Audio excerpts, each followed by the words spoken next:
Hi everyone, it's me, Sandy Cruz of Sandy K Nutrition, Health and Lifestyle Queen.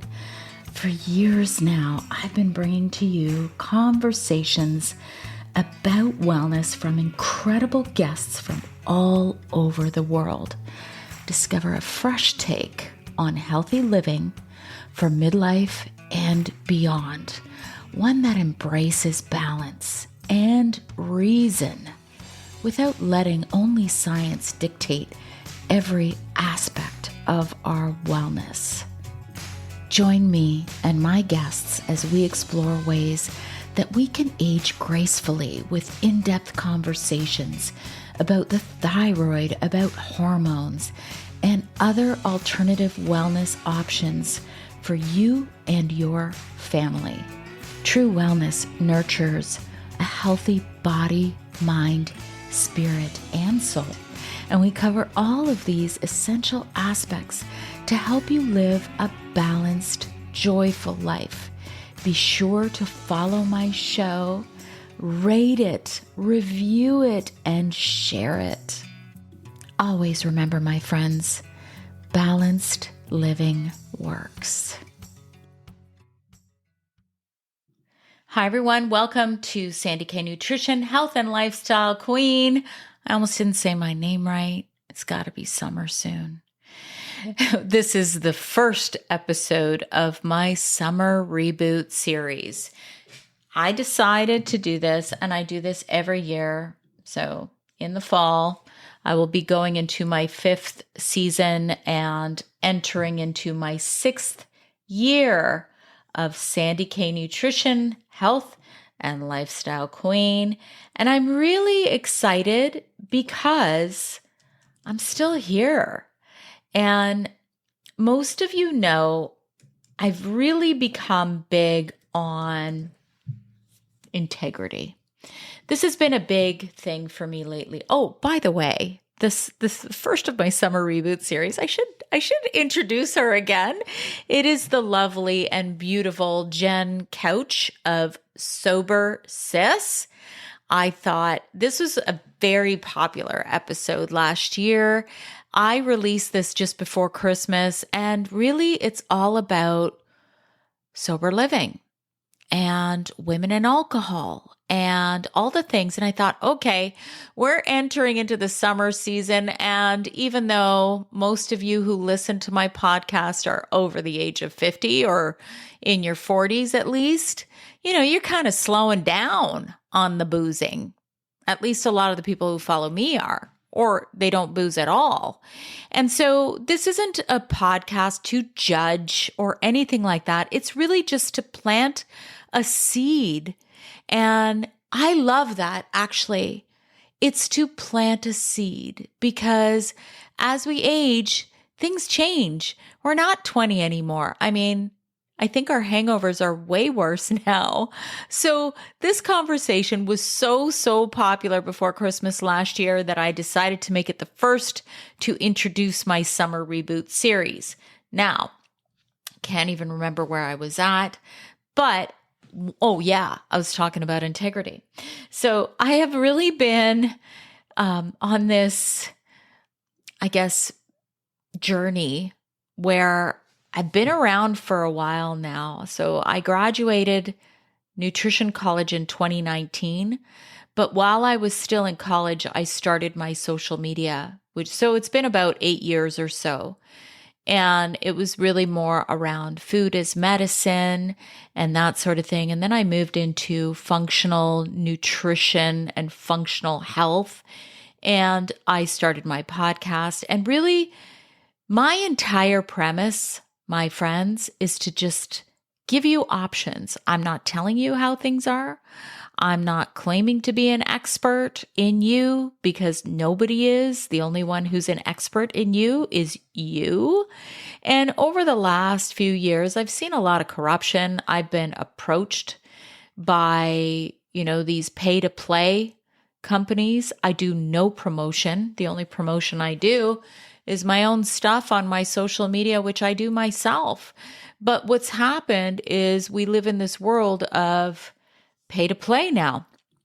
Everybody's an influencer. Everybody needs to make money. Everybody has a discount code.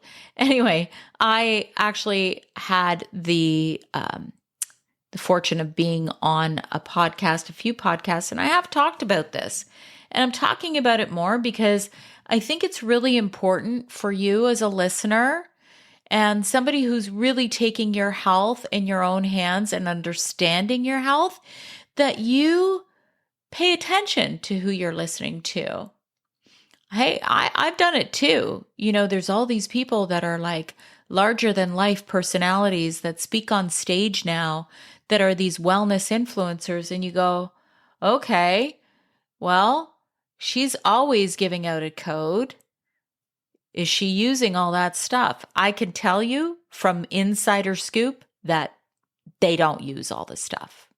And a lot of times that affiliate money is just good money, especially when you're speaking of volume. So I'm not here to call people out personally as a whistleblower, but I'm kind of here as a whistleblower to call out the industry overall, because there's nothing wrong with making money from something that you're working on and researching and promoting. There's nothing wrong with that. The problem is that everybody seems to be promoting everything these days, and it's impossible to be using everything, right? And then the other problem, actually, I'm going to throw it right back to the listener, the watcher, the person who's absorbing all of it. Well, you yourself have to take accountability. Do I really want to listen to this guy? He just seems to be full of himself and full of ego and just wants to make a shit ton of money.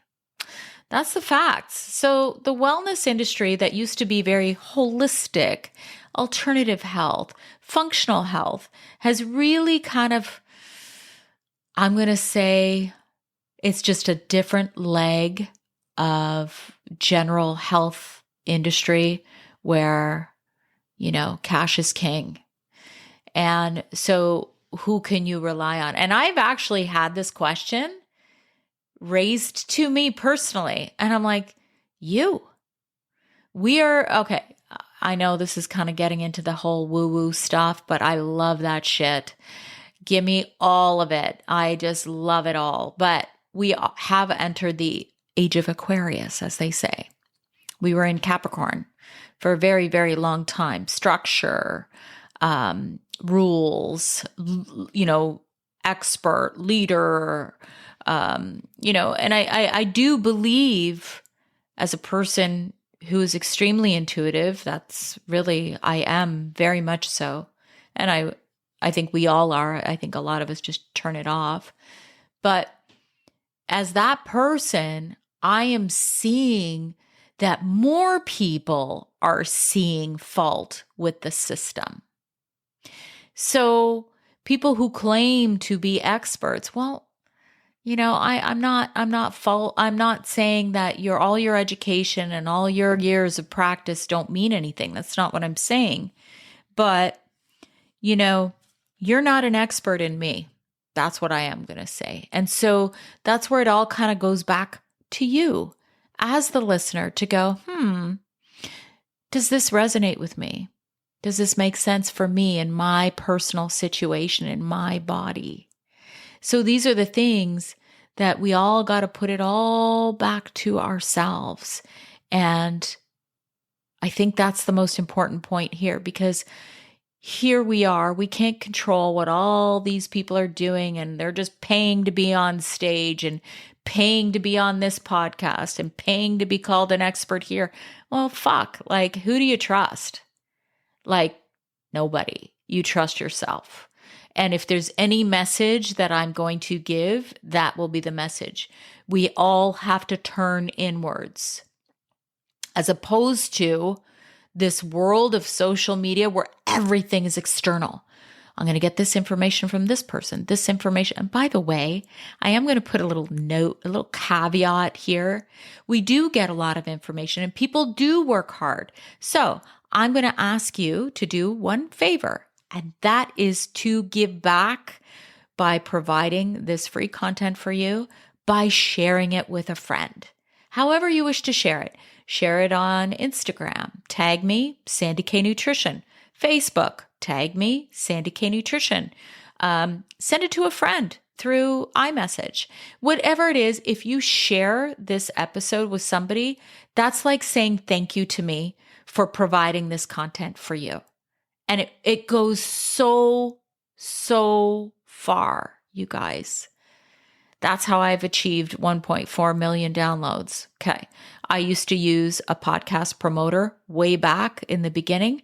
And then I'm like, I don't know. Like, I don't know if I trust these guys. I don't know where they're promoting this podcast. Like, I don't know. And so I pulled it all back to myself and I'm like, I trust myself. And so that's what I'm going to ask of you as it relates to health. Trust yourself. Sure, listen to these so-called experts and then decide if it resonates. But yes, always give back. Always give back, my friends. So if you do that for me, that helps a great deal. Follow me on Instagram, Facebook, TikTok. It's Sandy K Nutrition everywhere. I've been around a while now, guys. I'm also a writer. I've also released my Essential Thyroid Guide. Most of you know the whole thing kind of began. Well, it began with my daughter being unwell in 2010, but then I had thyroid cancer in 2011. So I wrote the Essential Thyroid Guide. This is totally not clinical, you guys. And some of the reviews are like, oh, I was expecting clinical. I'm like, I very clearly indicate it's not clinical. It's for those of you who just want a little bit more insight to understand this really important little gland that I do not have. And I'm dealing with menopause and no thyroid gland. And yes, they are connected. It's part of this beautiful endocrine system. So I am there on Amazon. I am kind of everywhere. And so if you follow me, it really just engage with my content. It goes so far, my friends. And then I'm also a writer on Substack. I'm also a writer on medium.com. Just look for Sandy Cruz, SandyKruse on Substack or on Medium or anywhere else that you do social media.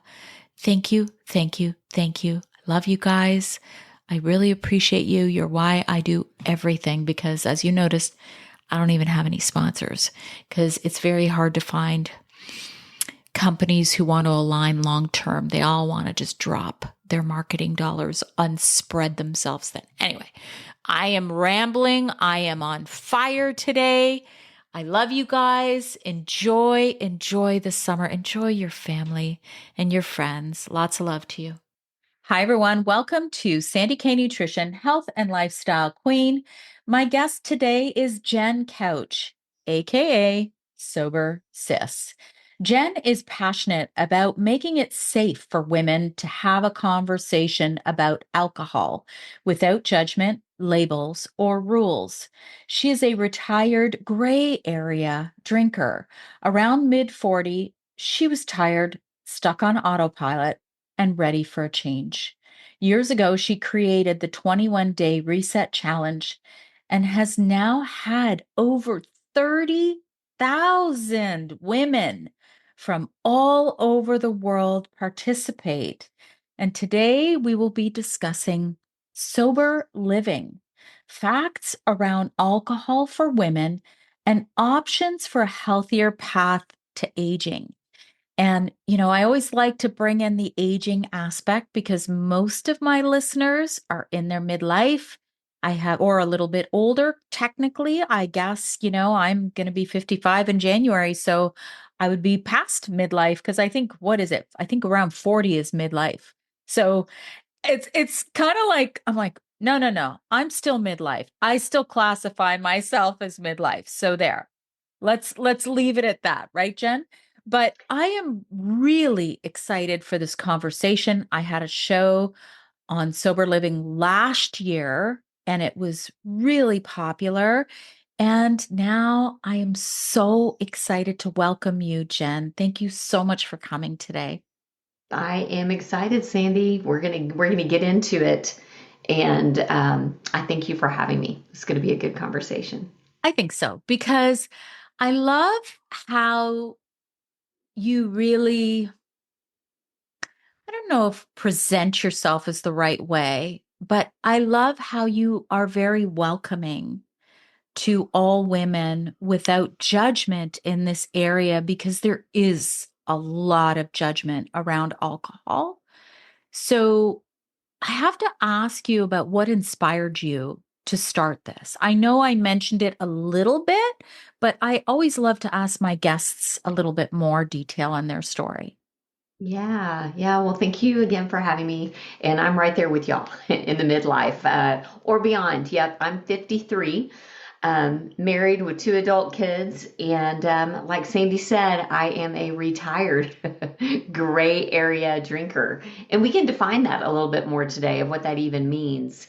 But yeah, this whole midlife passion of mine of helping women really look at their relationship with alcohol without having to have a label or all the shame or stigma or stereotypes that can go with drinking. Because let's face it, y'all, we live in such an alcohol centric society.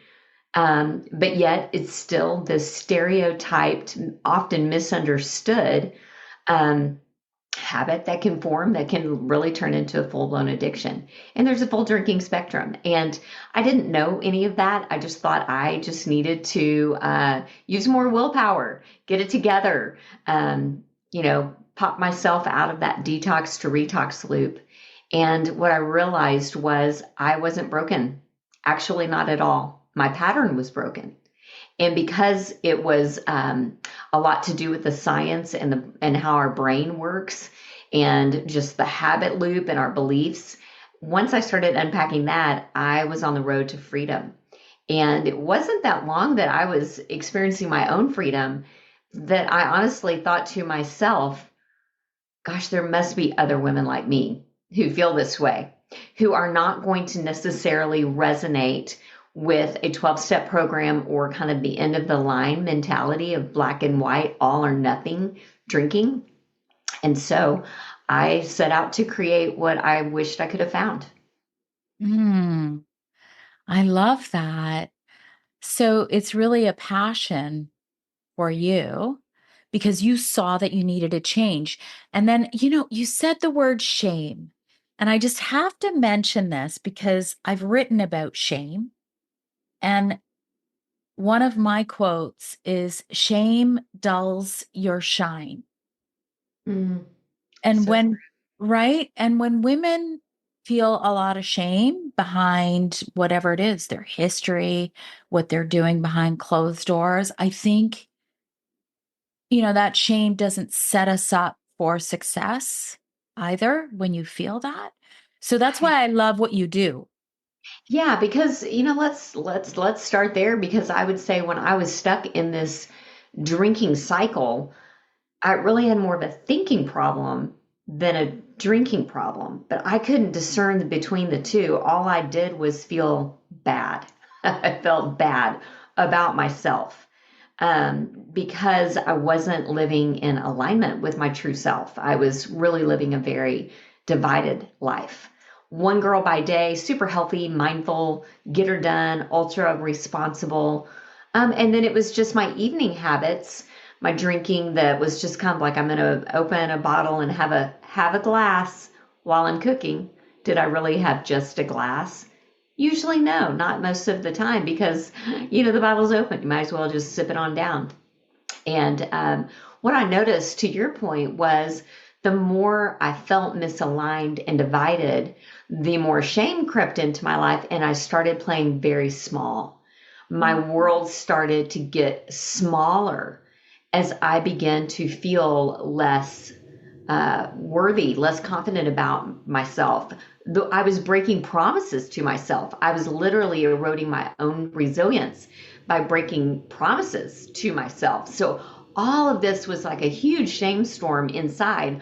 All the meanwhile, I'm like totally saving face out there because my drinking looked like everybody else. It looked like other friends around me. So it's not like I stood out with my drinking habits externally. I didn't have a big rock bottom. I didn't lose anything. Wasn't really getting called out for my drinking. It was something internally that was going on.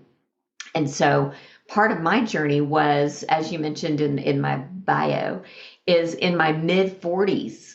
That's when I recognized I am just in this loop and I'm drinking more and enjoying it less. Like what a ripoff. This is not aligning in any part of my life, mind, body, or spirit. And my daughter had just graduated high school. She was kind of getting to reinvent herself. And I thought, Jenn, this is kind of like your chance. This is your off ramp off the drinking highway to maybe just pull over, kind of pop the hood, see what's going on in there. And, quite honestly, in a bigger picture, I wanted to show up at 50 different than I did 40. And I knew for sure it was not going to be a weekend, juice cleanse. I was going to do it.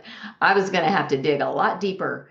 And I knew for me, really the lead domino would be if I could kind of get a handle on my evening wine o'clock and social habits around drinking and my secret drinking, the drinking that I didn't really want anyone to see. So I had all my little tricks of cooking and hiding it behind the cookbook. Not because I was literally hiding it, but I also wasn't putting it out there to be counted, if you know what I mean.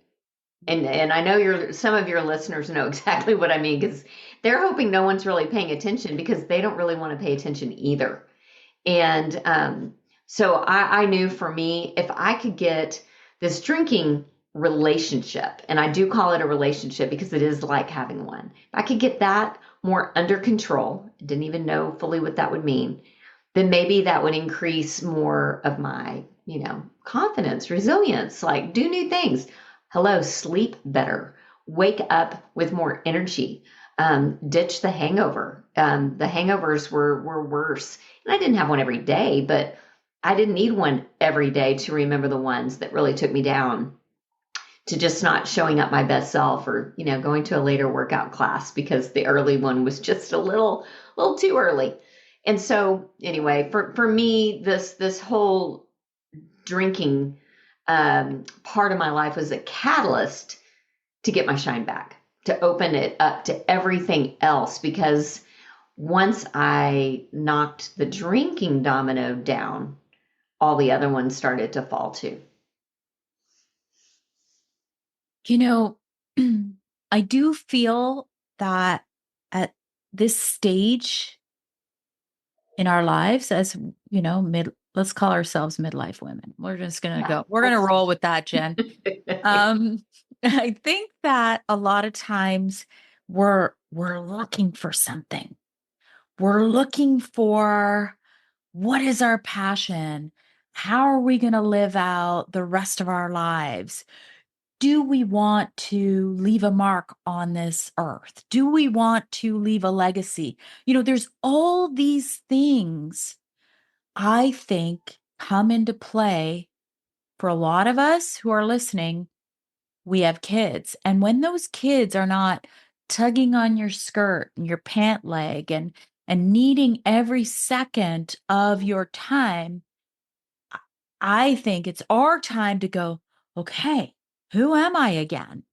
Because it's almost like you kind of go through a little bit of a blur when you have little kids and they need you 24/7 and they're crawling in your bed. And I know not everybody has children, but I'm just speaking from what I know.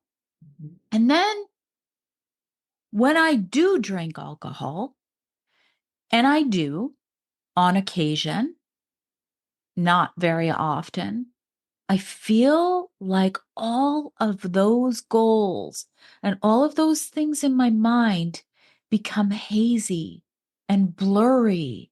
And it's like I can't tap into that real part of myself that I want to.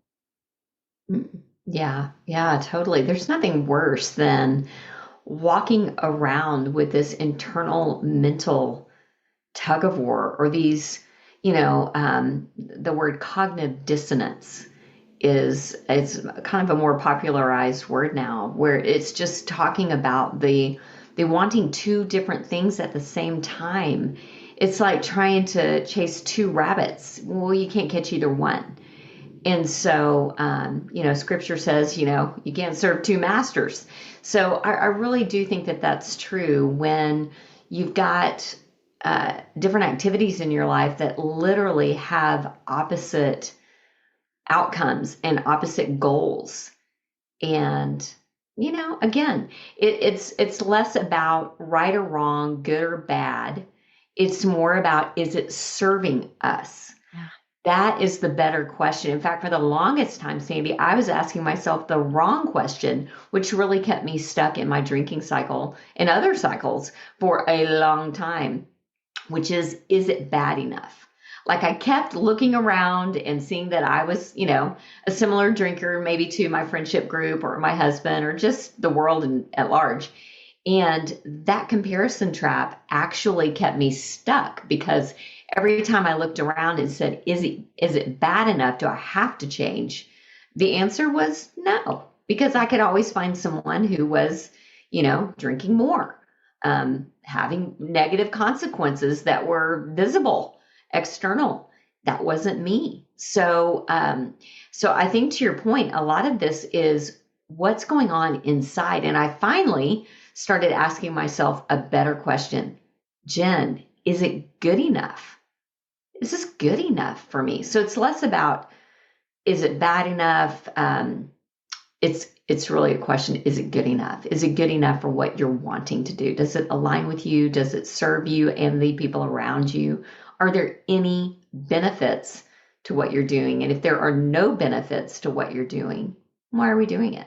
And I think that's where the real clarity and focus got to come in for me, was I just started recognizing, oh, I've put a lot of value into my relationship with alcohol. I've valued alcohol to take the edge off, to be my companion in loneliness, to make something boring, laborious, like cooking dinner or being out with people you don't know, make it more fun. I'm more fun.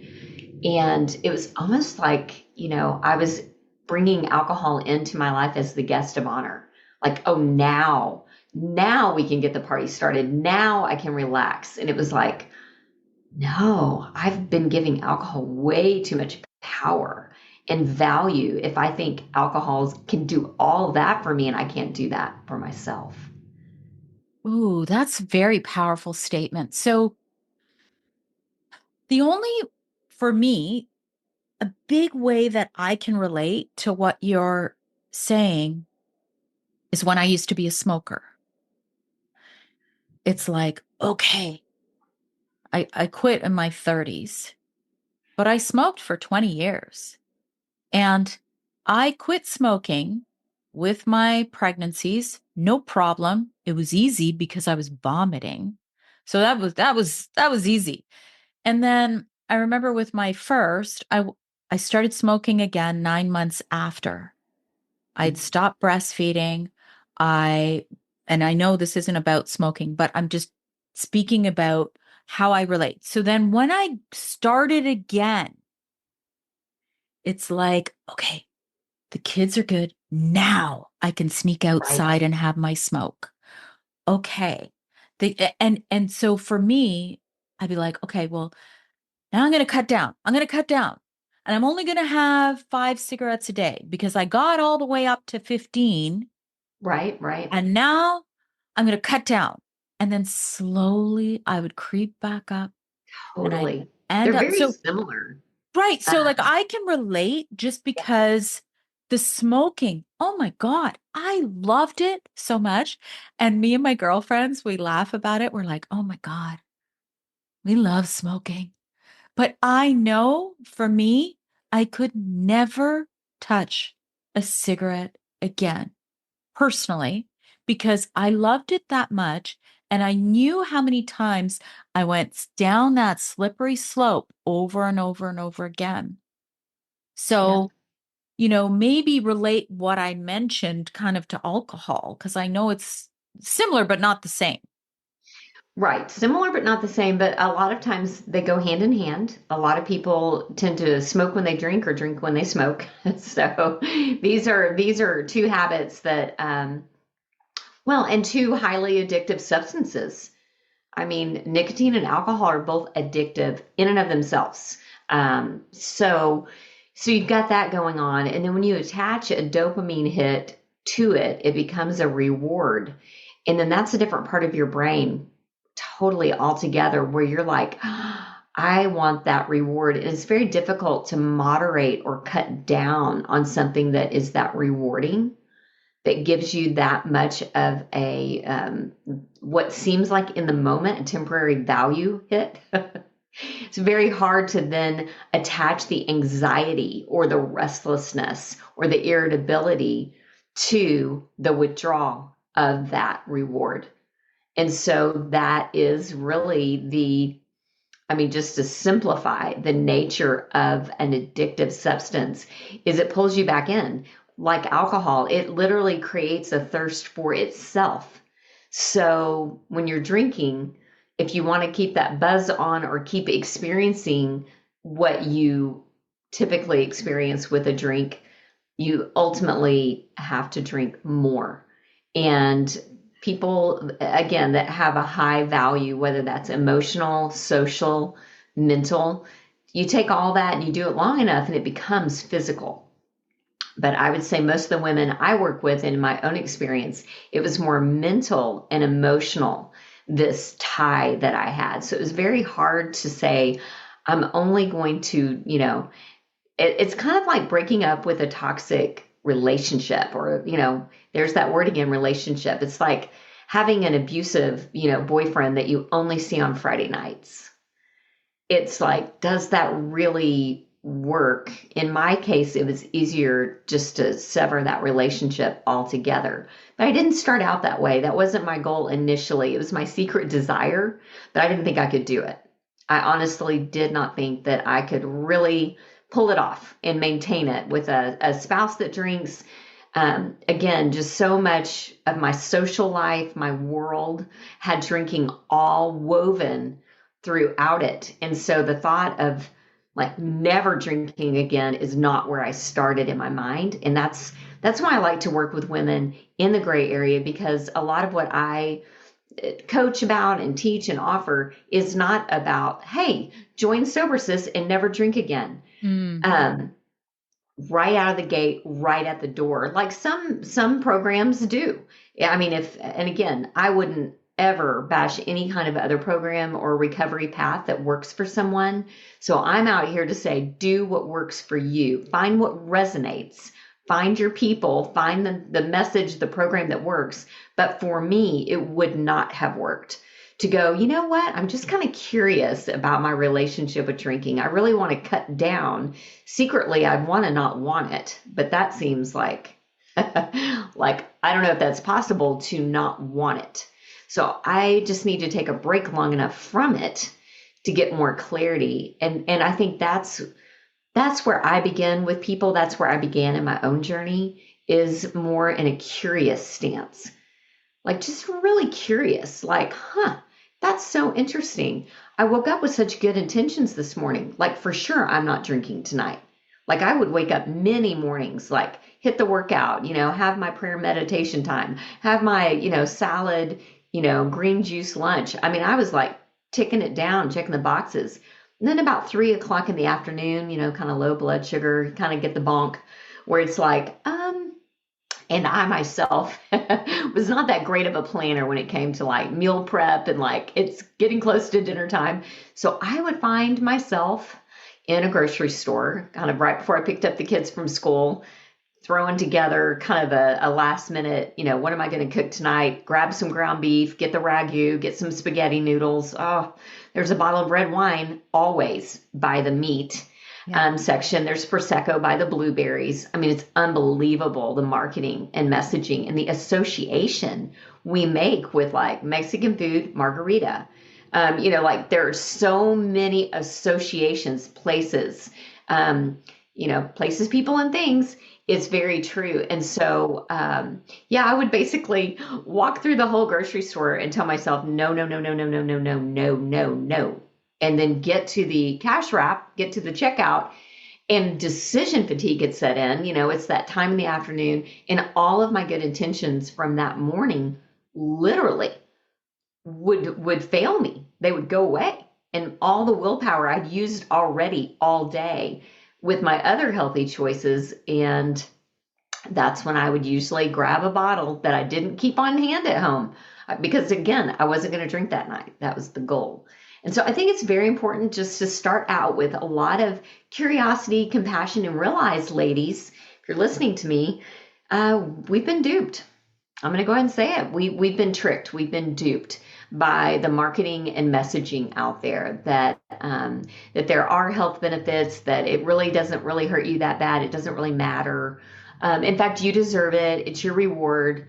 If you've been, momming all day or been in the office, it's your ticket to freedom. It's what you need at a networking happy hour to, get it done. And really what we're doing is we're dulling our spark, our shine, like you mentioned. We're taking our edge off. Yeah, we're losing our edge is what we're doing. And we are outsourcing so much of our power and so much of our sober mind to this glamorized, encouraged elixir that is not doing us any favors, especially as we age. This is a great time to get into some of the research, Jen. Oh, yeah. It was a perfect segue because a lot, exactly what you said. There's, oh, well, you get your resveratrol from red wine and and it's like, well, no, I actually take resveratrol. I actually take it personally. And I'm not going to tell you that you need to take it. I take it because I have certain genetics that it's actually very beneficial. Not everyone should take it. That's not what I'm saying. But when you hear these things, it gives you that excuse to go, oh, well, it's good for me to do this. So talk to Right. us a little about the research. And I know you have a lot as it relates to women specifically and midlife women, right? That's right. In fact, midlife women, if you're watching this on video, I just put on my readers. So that And I got that's mine that's on. the I got signal. mine on. I got to That's the see. signal that we are now looking down at small things. Okay. Yes. Um, it's true. And a lot of these, I'm not trying to be a Debbie Downer. I'm not trying to bring in just a list of bad news. It's just things to consider because we don't hear about it in the marketing and messaging. We don't see about it. We don't hear about what I'm about to say on the tea towels and the wine memes and all the jokes. So if anything, consider this a balance to counteract what it is you are used to hearing, which is rosé all day, girl. Oh, yeah. You've had a hard day. Let's get together for drinks. Oh, you need a glass of wine, or it's a celebration. We've got to invite alcohol. It's a must, So if anything, consider this a counteractive measure. And what I'm about to say, these are negative consequences of drinking alcohol, it's basically ethanol. Alcohol is ethanol. And when you consider that ethanol has been, given fruity flavors, lots of sugar, things to kind of mask what it is, at the end of the day, it's ethanol for your body. And so it is now a proven, known scientific fact that there are no benefits to drinking any amount of alcohol. The World Health Association, the American Heart Association have come out and said, actually, there are no benefits. So you got to know, and again, make an educated, empowered choice. When you're drinking alcohol, you are drinking a toxin. You just are. It's a carcinogen.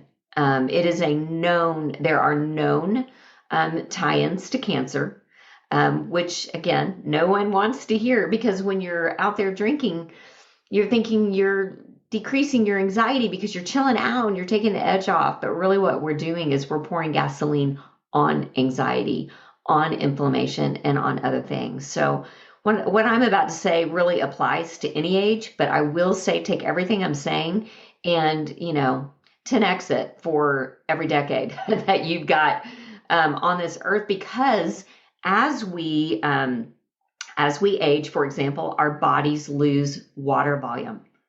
That's something that happens in our bodies. So as a result, we are less able to dilute alcohol in our systems. So that's an age thing. Women already have less of the enzyme that metabolizes alcohol. So if you're going out with your guy and you're trying to keep up drink for drink because he had one, you have one, he ordered one, you're going to order one, you go to another place, he got one, you got one. It is not landing the same inside your body as it is for him. So, we know that alcohol is damaging on a cellular level. It crosses that blood-brain barrier. It goes into alcohol is one of the few drug substances that can go everywhere in your body. So it's not just affecting one part. We think of our liver. Oh, the poor liver, we've drank too much, our poor liver. No, your poor body, because all of your systems are affected, to the point that oftentimes you're unable to absorb nutrients properly. That's why when you're drinking a lot, it's not an even exchange. I used to do this all the time, Sandy. I would go out to dinner with my husband. Let me just let me get real again with a story. So I would go out to dinner with my husband and we would go let's get a steak dinner. We're meat eaters. I'm down here in Texas, so meat eater. Me too. I am too. So okay, I'm a meat eater. Listen, I love a good steak. And I'm Croatian. I grew up seeing pig's feet and things like that in stews. So I'm all good. Nice. So we'll go out and get a steak dinner. Well, I don't know about y'all, but I have an association with steak that you drink red wine. That, don't they go hand in hand? That's what I saw. So I didn't realize that while I was eating this big hearty steak dinner with mashed potatoes and all these calories and all this protein, all this good stuff, and drinking a glass or two of, my red cab, my body was actually halting metabolism and burning through what it was I was eating until after it burned through what I was drinking. And that was a wake-up call, especially when after a big steak dinner and I've had a glass again or two, because we might get there and have an appetizer, go to the bar first. Again, the very social thing. Maybe I would have just a little bit more, because again, the alcohol itself is saying, have more of me, because this feels really good in the moment. And, some people have a better off switch than others. Mine tend to break sometimes. And I know you've got a listener out there who's like, she just said her off switch didn't work. Mine didn't work real well either. Now I could jiggle it. I could make it work. I could stop. In fact, I could stop drinking anytime I wanted. But one more. Come on. It can't hurt. I didn't drive here. My husband drove, whatever. I worked out today. In fact, I would oftentimes have maybe one more or a little port or a little dessert drink so I could drink my calories. In fact, that would be my cute little answer. Can I just drink my calories? And I would have more. I wanted to ask you about that, Jenn. Is there any research because I've seen this where women will drink instead of eating. Totally a thing. It's a thing, right? Because I've seen it. And, I remember being younger and saying, oh, yeah, you get a buzz much faster, right? So you don't have to spend as much money drinking at the bar. It was logical. However, to me, now at my age, I'm like, oh my God, isn't that dangerous? Don't you need to have a little bit of a base? And I'll be like, you got to eat something before. And I say that to my kids. I'm like, make sure you eat something before you drink. Totally. So is there any research around this? I've always wondered. Well, definitely the research is, first off, if you are choosing to drink, I would definitely do that with something in your system to help absorb some of what you're putting in there, because again, it's going to shoot across your different receptors, your different parts of your body very quickly. And so I've done that. I've worked with a lot of women who've done that. They're too tired when they get home. The wine's calling. In fact, I've worked with a lot of women that have done, Weight Watchers or MyFitnessPal or all the different apps out there where there's points. And you can actually, if you look at it like, well, I'm just going to use my points for wine instead of my points for dessert or my points for a meal, it's not the same. These points are not equal to It's your not body. food. It's not It is food. not food. It is not food. And I don't know how many times I had focused on maybe more what I was drinking and then what I was eating as the side, like cheese and crackers, like a little charcuterie tray.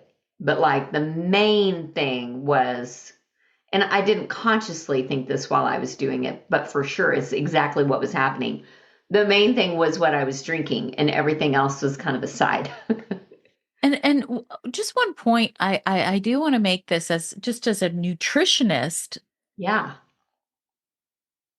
at our age, just to be able to assimilate and use our nutrients that we do take in, it gets a little bit more difficult. Maybe our stomach acid is not optimized. Maybe our hormones are off, and maybe our metabolism has slowed down. So there's many factors.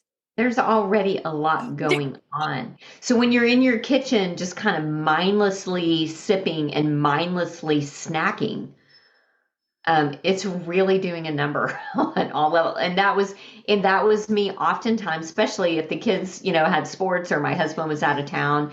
It was kind of lazy on my part because I thought, oh, I'll just pour a drink and have some cheese and crackers. It wasn't like, oh, I'm going to try to, get drunk or, take my mind out of reality. It was more of a mindlessness.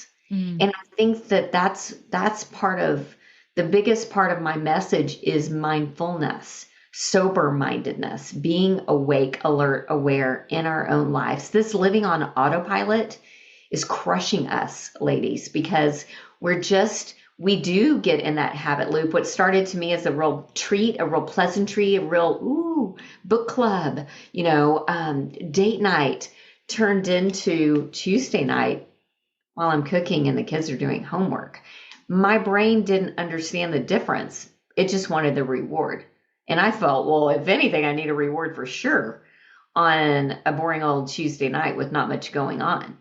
And so it's just really easy to slip into that mindless sipping, mindless eating. And then before you know it, you're like, dadgummit, I did it again. Dang, it's like 10 p.m. I'm eating, chips and queso.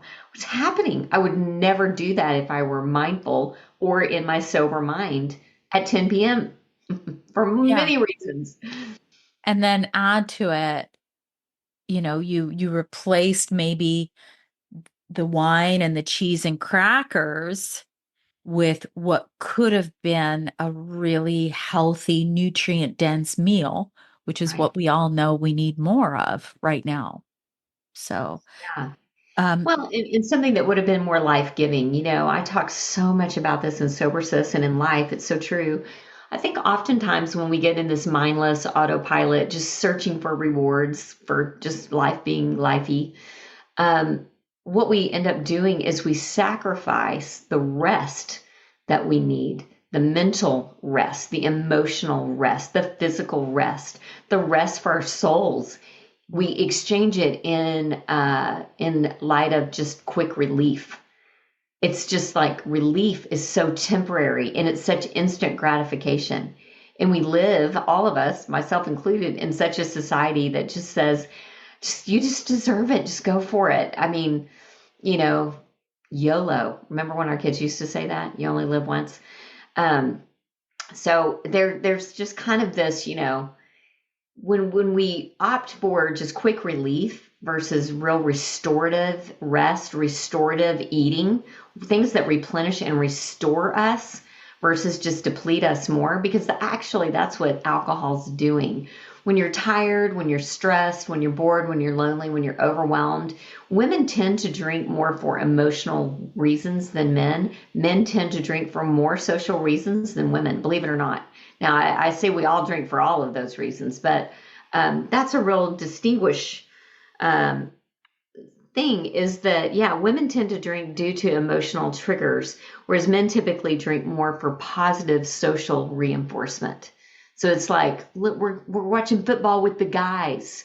Got to get a beer. For women, it's like, well, we want the champagne or the mimosa too at the baby shower, which is a whole topic in and of itself. Having mimosas at a baby shower with the prego that can't drink one with you. This is our society today. Yeah. Um, but yeah, it's crazy. So I think it's almost reverse engineering what we're doing, reversing it back to what do we really want? What do we really need? Do we really need quick relief that's going to take from us days later? I mean, when you drink, this is just a scientific factoid. When you drink, alcohol and the effects of that alcohol from a physiological perspective take you out of that homeostasis for about 7 to 10 days. Wow.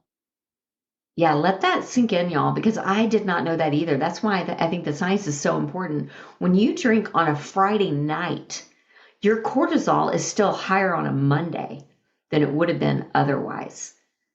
So there is, and again, I'm not a scientist, I'm not a nutritionist, but I do know from all of my research and my own experience, what I've read, that my anxiety increased for days after drinking, not just the next morning. Days, because it's still getting out of your system. And that's why I think so many women who have such good intentions, again, my heart is for you. It is out of compassion that I'm sharing these things because I myself was really just in the dark on this stuff. I didn't know. I thought I was just a weak-willed person that needed to try harder, get it together, apply everything that I was applying to my disciplines by day to be more disciplined by night. And I couldn't do it with this. Willpower did not work. Deprivation mindset did not work. A bunch of rules, broke them, didn't work.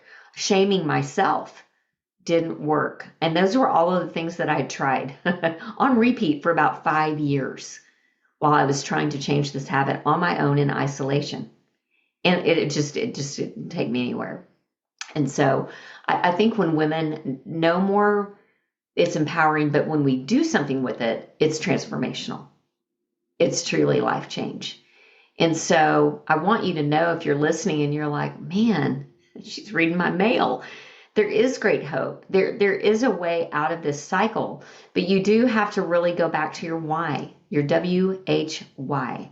Why do you want to change? Reverse engineer it back. What are you doing? Is it really serving you? Is it working?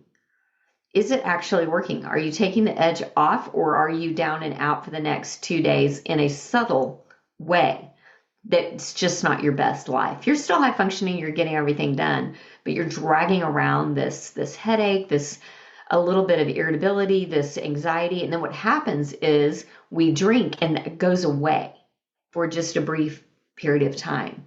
All of those quote symptoms go away because alcohol is anesthetizing the anxiety, the overfeeling, the overthinking, the overdoing, the codependent, all of that. It's literally, it's numbing everything. Brene Brown is very famous for this quote, you can't selectively numb.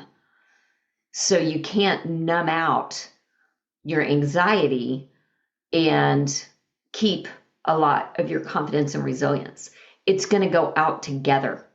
And so I think that's something to ask ourselves. What are we really wanting here? And is what we're doing really serving us? Is it providing what we're really looking for? I have found in my own journey of just being on this sober, curious, now alcohol-free journey that being alcohol-free has honestly provided everything that drinking promised, but never delivered. Mhm.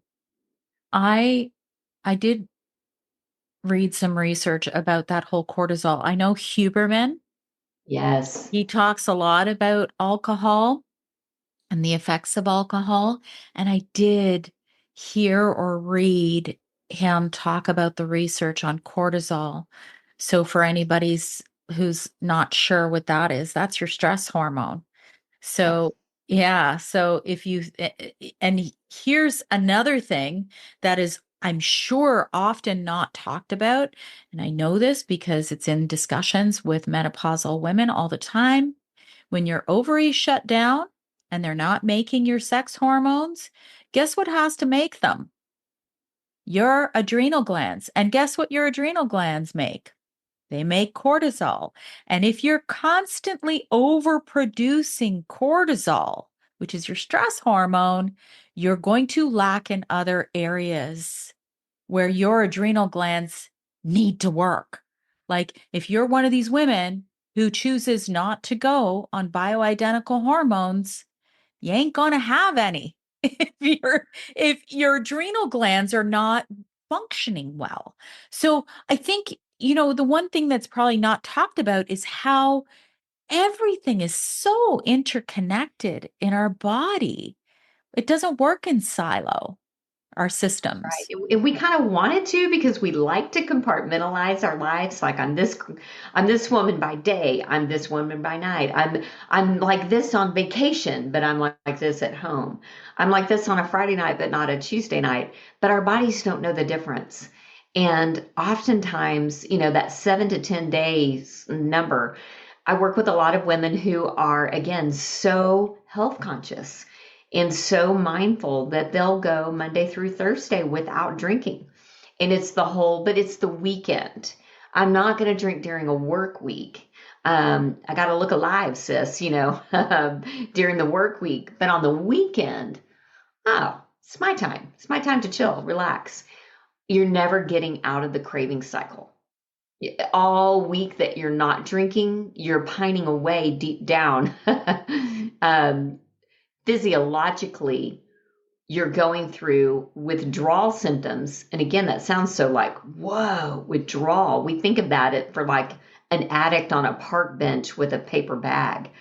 No, withdrawal symptoms happen all the time. It happens with sugar. It happens with a lot of things. When you're going through withdrawals, it's just that everything that goes up must come down.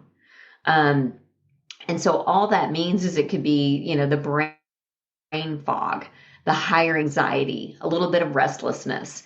Well, you can feel that way Monday through Thursday and just think it's your age, it's your work. And it may be some of those things, but if you're drinking on the weekends, you're also trying to plow through all the withdrawal symptoms throughout the week. And then that's why Friday quitting time, Friday, wine o'clock, 5 o'clock, the pull is so strong because you've waited all week with that release. And again, attaching that mental, emotional, social value to it.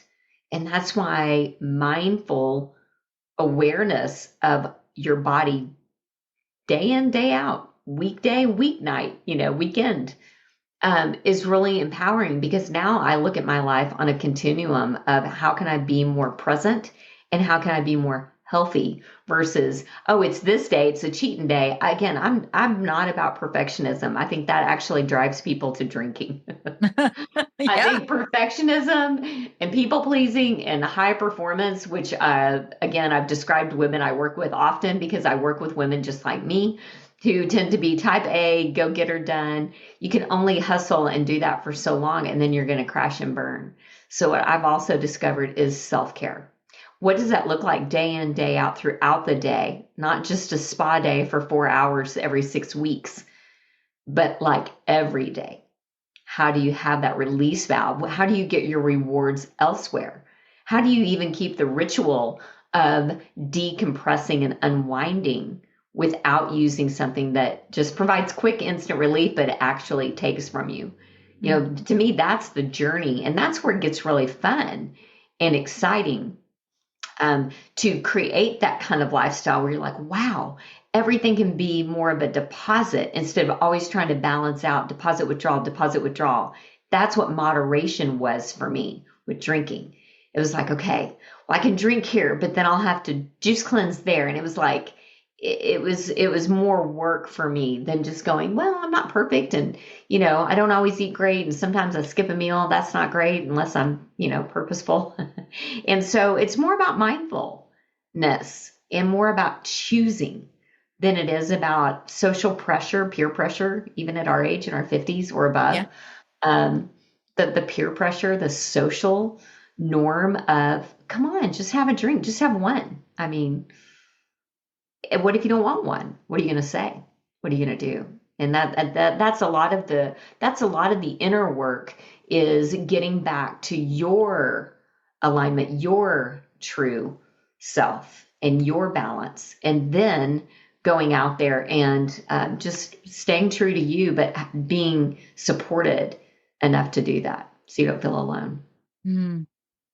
Another thing I just want to mention briefly, like I know that's, I've heard this term before, is hangxiety, Yes, right? And for me personally, I don't get that way. I get very down. So there's different people will feel differently. I know I get down. And alcohol is a depressant, isn't it? totally. It is a depressant. It can feel like a stimulant when you're doing it because it's Yeah. just like a sugar hit, and because a lot of that is also metabolizing into sugar too. So it's like, wee, this is fun. I can dance longer. I have more energy. Oh, Sandy or Jen's getting tired. They need another drink, so it'll kind of be an upper. No, not really. It's really a downer. It just feels good in the moment, so it's a trick. It's kind of a trick because yeah, it's really an artificial high that you're feeling. It's kind of a euphoric temporary high.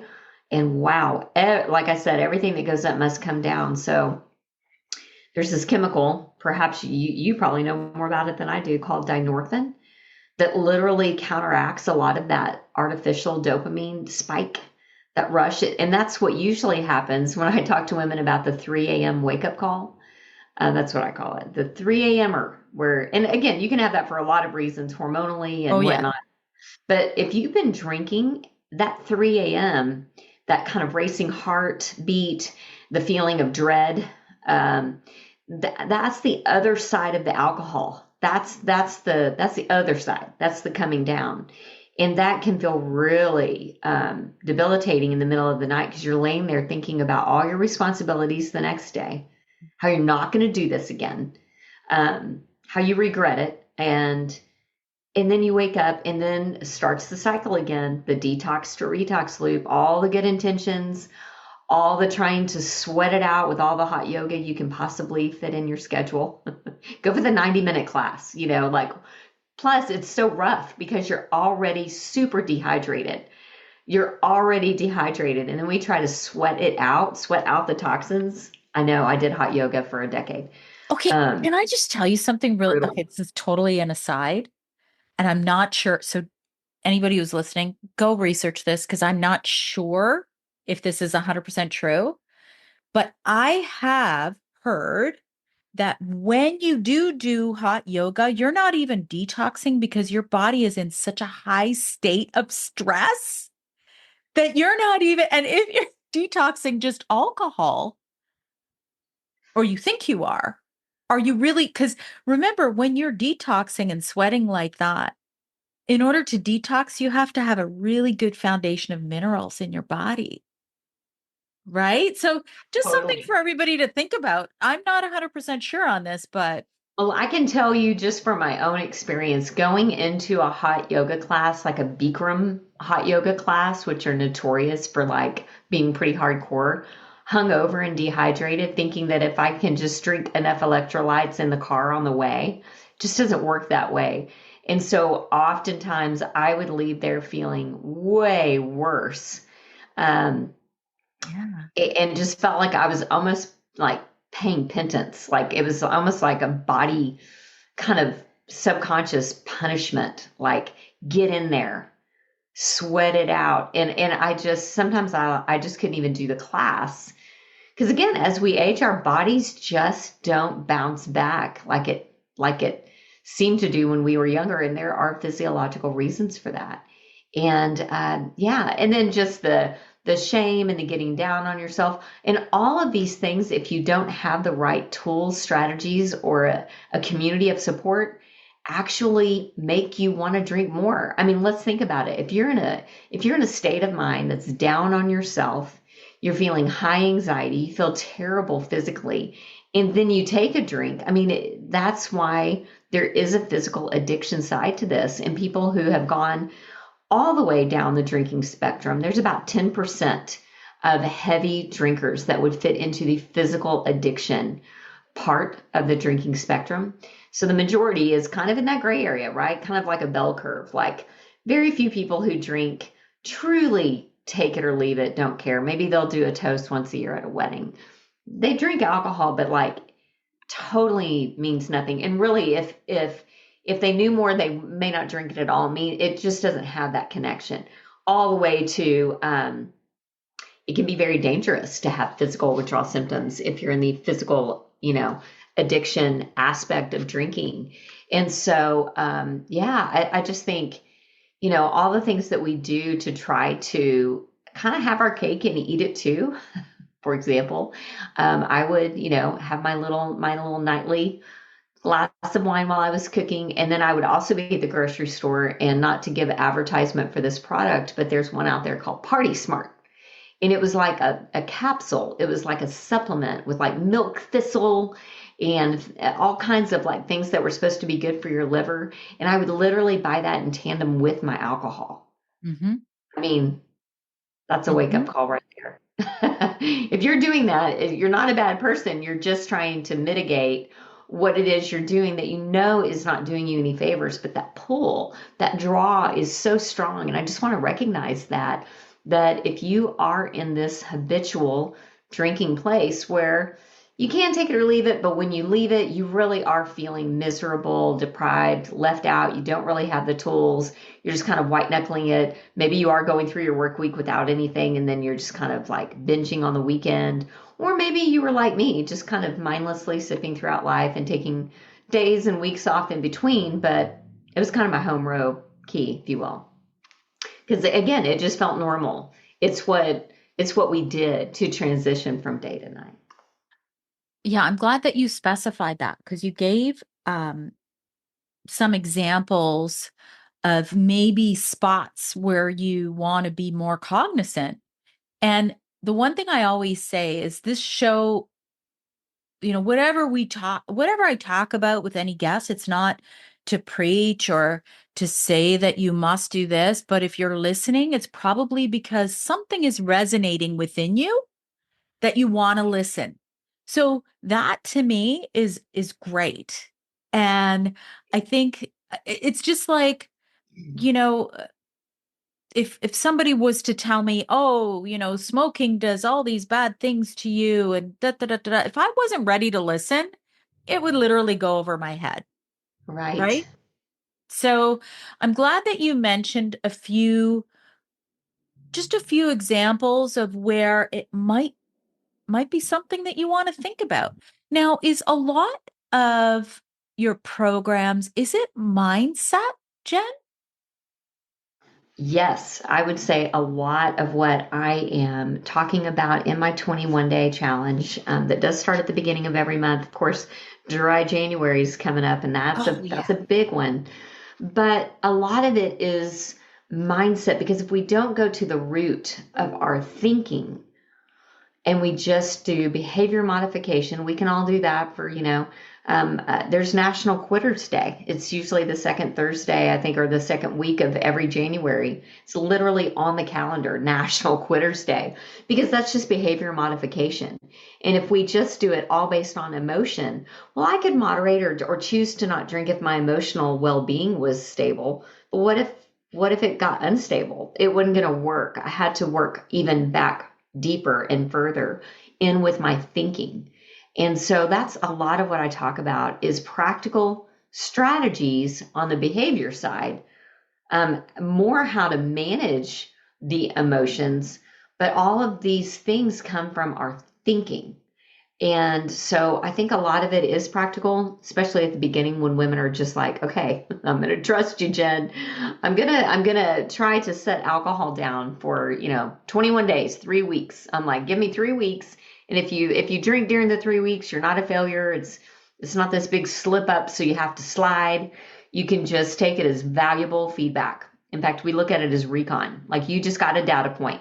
Let's use the data. Forget the mistake, remember the lesson. So this is not signing up for checking boxes or being perfect. This is more of a journey into experimenting with your own body, noticing your emotions, and questioning and challenging your beliefs and going back to your thinking, all within safe community. Because it's been said the antidote to addiction is not sobriety, it's connection. And I've seen it true time and time again, because you can read all the books and even listen to this podcast, which I hope is helping. But at the end of the day, it really boils down to having connection with other like-minded humans. In this case, sisters. We're an all women's group, so that's a unique flavor to what we're talking about. We talk about everything when it comes to hormones and challenges, being a wife, a mother, a daughter, a friend, a sister. How do we manage that? Because there is an aspect of emotional sobriety. And I really talk so much more about being sober minded than I do about being, quote, sober or sobriety, because I do work with women who truly just want to drink less. Mm. And there's room for that in our group, because I think that's the best place to start. Some women join Sober Sis and they know, I'm done. I don't want to drink less. I don't want to drink at all. There's a place for you as well. But I think for me, when I just started hearing information like this, I was intrigued. I was open-minded. I was willing. Instead of willpower, I had willingness. And I was willing to give it a short-term goal, just like give it a go for a short term. And what happened was, back in 2017 for me, it was that was a big transformative year. Again, that was the year that my daughter was moving and kind of reinventing herself, and I knew that if I wanted to show up differently at 50 versus 40, I was almost 46 at the time. I was right smack dab in the middle of my 40s. And two, I needed to be all hands on deck. She was making a major life change, and I knew that it was going to cause me some anxiety and stress and excitement, and I wanted to be there for her. And I knew with the time difference of me being in Texas and her moving to the West Coast, I needed to look alive in the evenings. I couldn't be on a second glass of wine if she called and needed me and not be all there. So it's a huge catalyst for me. It really was. But I didn't start out with like, hi, I'm curious, I'm never going to drink again. It was like, hi, I'm curious, I want to drink less, and I want to not want it as much, and I want to not think about it as much. So what can I think about instead? Because I'm usually, just kind of counting down. Is it 5 o'clock yet? I can wait. That's appropriate. That's appropriate drinking, 5 o'clock. And so I could wait. And I was just so tired of that rat race of, be good all day and then wait for 5 for what? And so I really do invite women to start at a more curious spot and open-minded. And then, so it was that spring of 2017. My first goal was 6 weeks, 42 days, 1,000 hours. And I did it. It wasn't hard physically after the first week or so. The physical cravings of like, oh, I want a glass of wine right now. Physically, that would relieve any of my like we talked about, kind of some of those subtle withdrawal symptoms of a headache, irritability. After about a week, a lot of that felt better, but the emotional, mental is what I was left with. And then I could see, oh, this is where the value is. And but it wasn't like I couldn't put it down. I just decided one day, I think I'm done. I'm going to take a break. And it's been almost 8 years since that time. Wow. See, But I didn't start out thinking I will never drink again. I started out going, I would like to not drink right now, and it would be awesome if I wanted it, I could have it, and if I didn't want it, I wouldn't have it. And I wanted to not want it, and it took me about a year to retrain my brain, the neuro pathway, to really get so newly developed that at one point I didn't want it anymore. I could have it, but I didn't want it. And that felt very different than wanting it and not having it. yeah, it's like, do you have that willpower? So the way I always see dry January you know, I, maybe because I never looked into it, I would always picture it like, okay, I'm going to use my willpower and I'm not going to drink. And then as soon as it's February 1st, I'm going to crack open that bottle of wine and chug it back and get right back into my old habits. So this is just looking from an outside perspective. I'm not Yeah. saying that's how it is. I'm just saying that's how it seemed, or that's how often it would be presented, whether it's Yep. on social media from other people, whether it's, but the way that you talk about it, it's very different. It's being more cognizant and saying, okay, what tools can I even develop for myself during this time so that I'm not going to want it, like you said, That are in a year? useful in February and March and April, and then the summer months, and then you've got the patios, the pools, the beaches. If anyone wants to make more change in their life, they've got to have tools that are sustainable, that can just not be, like dry January. I love that there's a quote buzz about it, pun intended. There's quite a buzz around dry January, and I love that because the numbers are increasing every year with people who are sober curious. That's an actual term.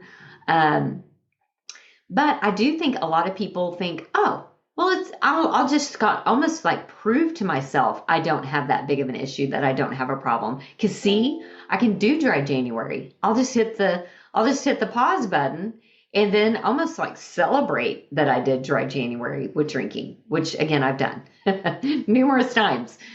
Celebrate not drinking with drinking. Mm. Um, and so I think, yeah, I think the opportunity is there to dig deeper and then have tools that you can build upon.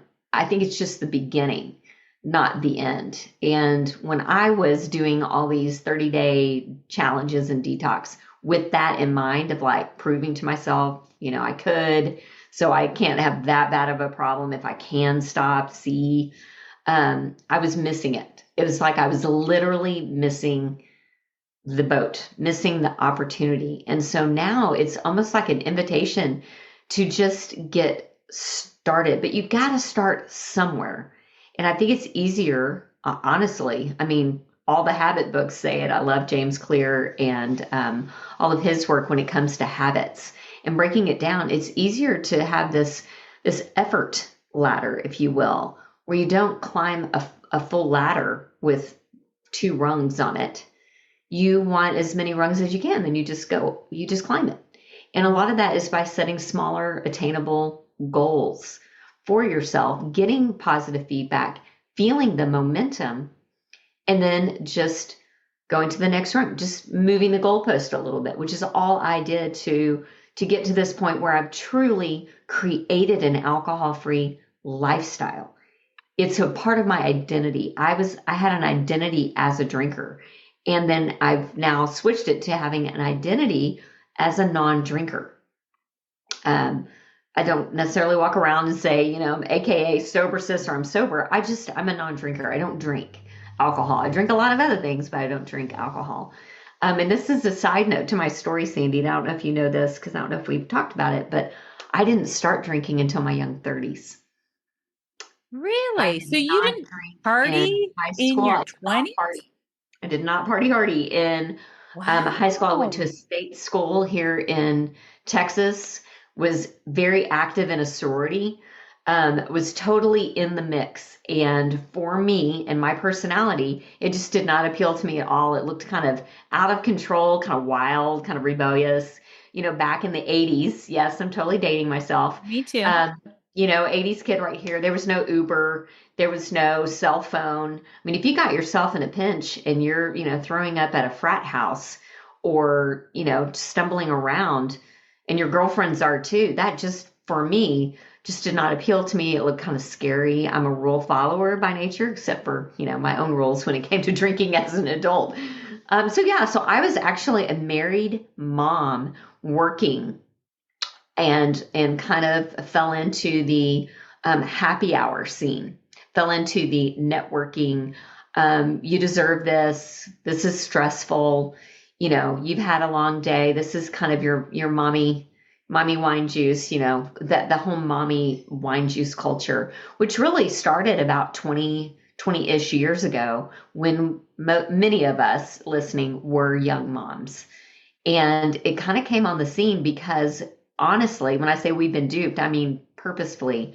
The alcohol industry literally recognized who is not drinking enough.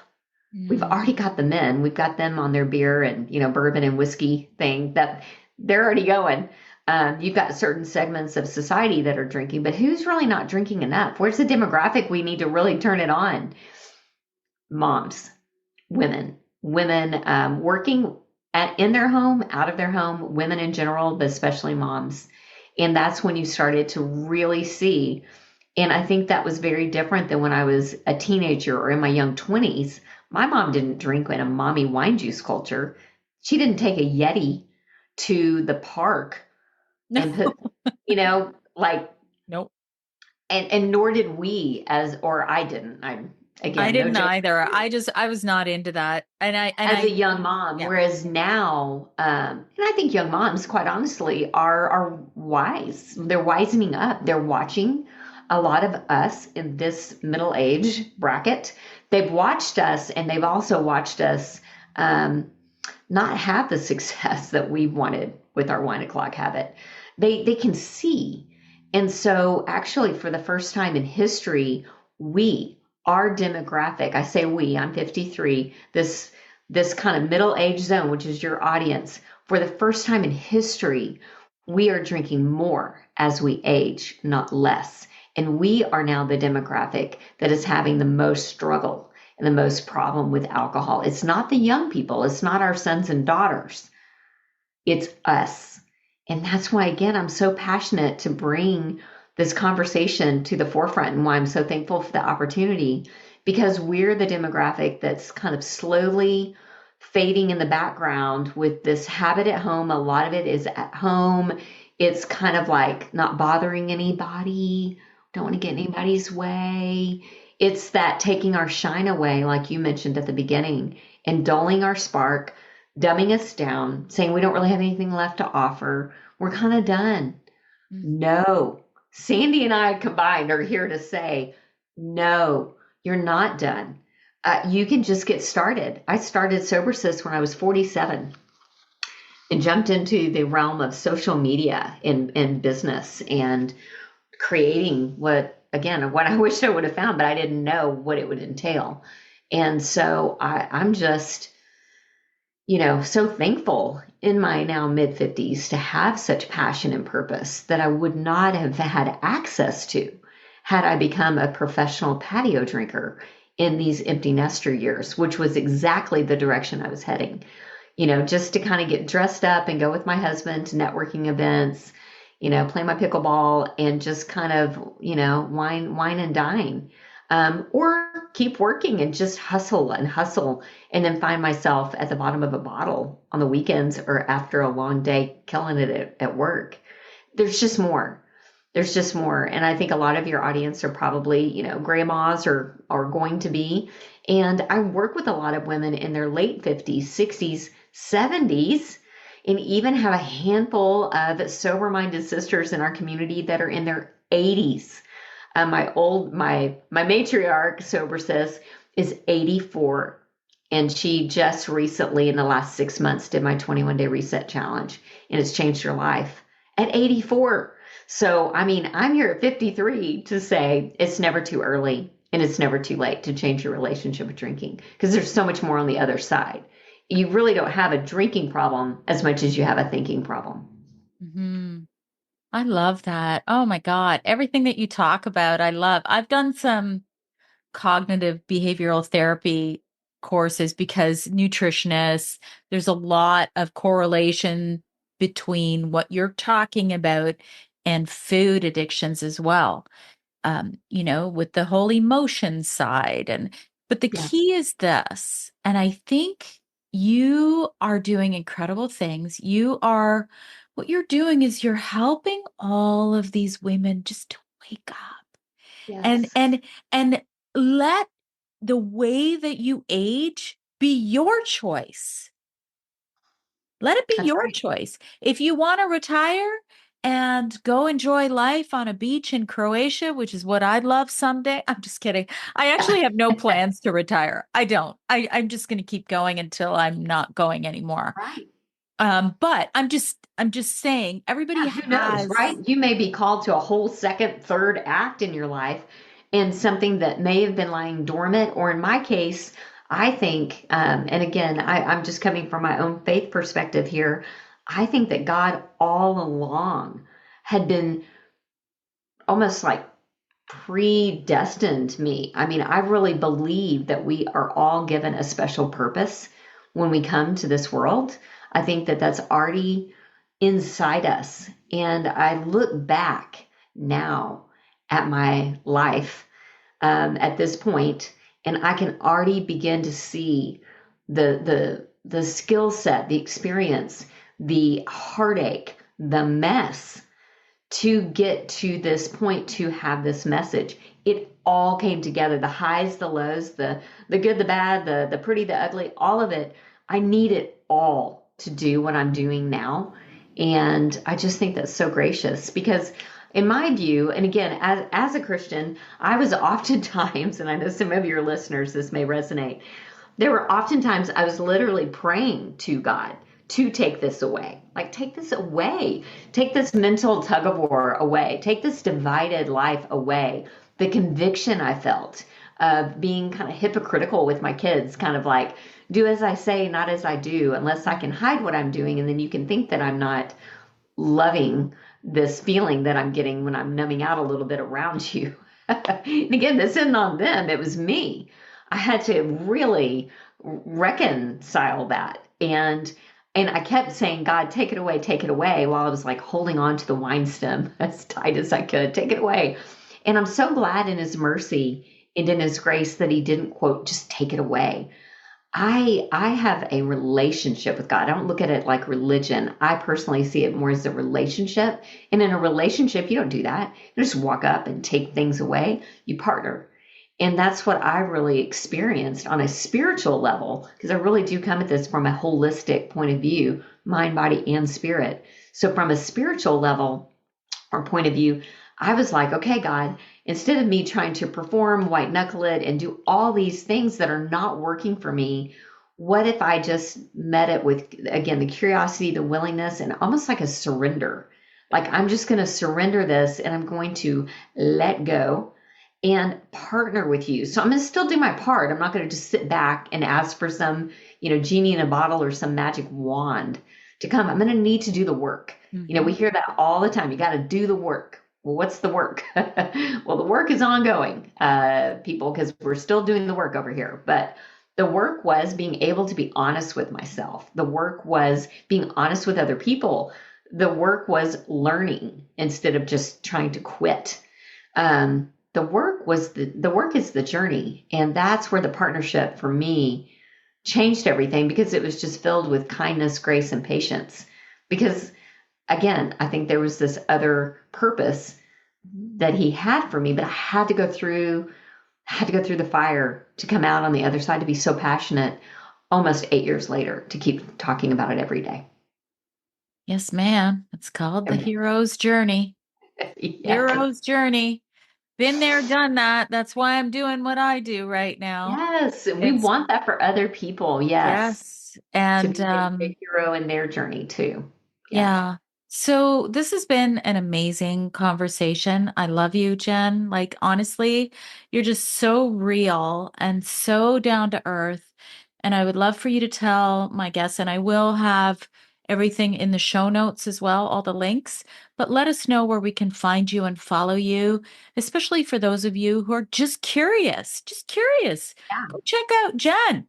Just see, because you can see how Jenn speaks. It's not with judgment, it's not with harshness, or anyway, I just let us know, where can we start off? Yeah, for sure. Well, I've got a website. If you go to sobersis.com, I've got most everything there, but I'm really most active when it comes to social media anyway, on Instagram, just at Sober Sis, one word, Sober Sis. And of course, Facebook too. But at the beginning of every month, as I mentioned, I do run a 21-day reset challenge.